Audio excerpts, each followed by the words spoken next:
ശബരിമലയിൽ തിരക്കും കൂടിയിട്ടുണ്ട്. പുലർച്ചെ 3-ന് നട തുറന്ന് ഉച്ചകഴിഞ്ഞ് 2 മണി വരെയുള്ള കണക്കനുസരിച്ച് 57,989 പേരാണ് ശബരിമലയിൽ ദർശനം നടത്തിയത്.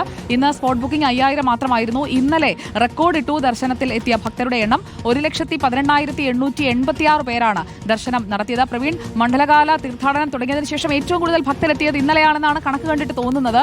ഇന്നത്തെ തിരക്ക് അത് കൃത്യമായി സുഗമമായി ദർശനം നടക്കുന്ന രീതിയിൽ ആണോ ക്രമീകരിച്ചിരിക്കുന്നത്? സുജിയ, ഇപ്പോൾ നമുക്ക് 18-ാം പടിക്ക് താഴെയുള്ള തിരക്ക് കാണാൻ സാധിക്കും. ഇന്നലെ മുതൽ വലിയ തിരക്കാണ് സന്നിധാനത്ത് അനുഭവപ്പെടുന്നത്. ഇന്നലെ രാവിലെ തന്നെ ഇവിടെ ചേർന്ന പ്രത്യേക യോഗത്തിൽ ആ തിരക്ക് മുൻകൂട്ടി കണ്ടിരുന്നു. അതിന്റെ അടിസ്ഥാനത്തിലാണ് ഈ 5000 മാത്രമാക്കി സ്പോട്ട് ബുക്കിംഗ് കുറച്ചത്.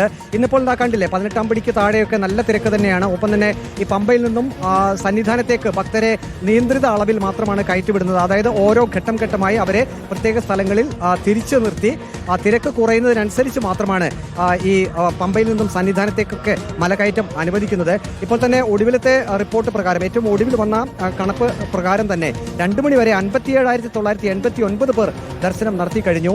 ഇന്നലെ അത് മണ്ഡലമകരവിളക്ക് തീർത്ഥാടന കാലം ആരംഭിച്ച് ഏറ്റവും കൂടുതൽ, അതായത് റെക്കോർഡ് തീർത്ഥാടകരുടെ എണ്ണം എന്ന് തന്നെ പറയാം. 1,18,886 പേർ ഇന്നലെ തന്നെ ദർശനം നടത്തിയിരുന്നു. നേരത്തെ തന്നെ പമ്പയിൽ ചേർന്ന അവലോകന യോഗത്തിൽ അത് ദേവസ്വം ബോർഡിനും ഒപ്പം തന്നെ പോലീസിനുമൊക്കെ ഇവിടുത്തെ തിരക്ക് കണക്കിലെടുത്തുകൊണ്ട് സ്പോട്ട് ബുക്കിംഗിന്റെ എണ്ണം വർദ്ധിപ്പിക്കാമെന്ന് പറഞ്ഞിരുന്നു. അത് കൃത്യമായി തന്നെ അവലോകനം അല്ലെങ്കിൽ അതിന്റെ ഒരു വിലയിരുത്തൽ നടക്കുന്നുണ്ട്. അതുകൊണ്ടാണ് ഇന്നലെ തന്നെ ഇത്രയും തീർത്ഥാടകർ എത്തുമെന്ന് പ്രതീക്ഷിച്ചുകൊണ്ട് തന്നെ ഈ 5000 എന്നുള്ളത് കുറയ്ക്കാനുള്ള തീരുമാനം. എന്തായാലും തിരക്ക് നിയന്ത്രിച്ച് ആളുകളെ കൃത്യമായി ദർശനത്തിനായി എത്തിക്കുന്ന ദൃശ്യങ്ങളാണ് നമ്മൾ കണ്ടുകൊണ്ടിരിക്കുന്നത്. പോലീസ് അയ്യപ്പന്മാരൊക്കെ വളരെ കാര്യക്ഷമമായി തന്നെ അവിടെ നിൽക്കുന്നത്, ആളുകളെ കയറ്റിവിടുന്നതൊക്കെ നമുക്ക് കാണാം. താങ്ക്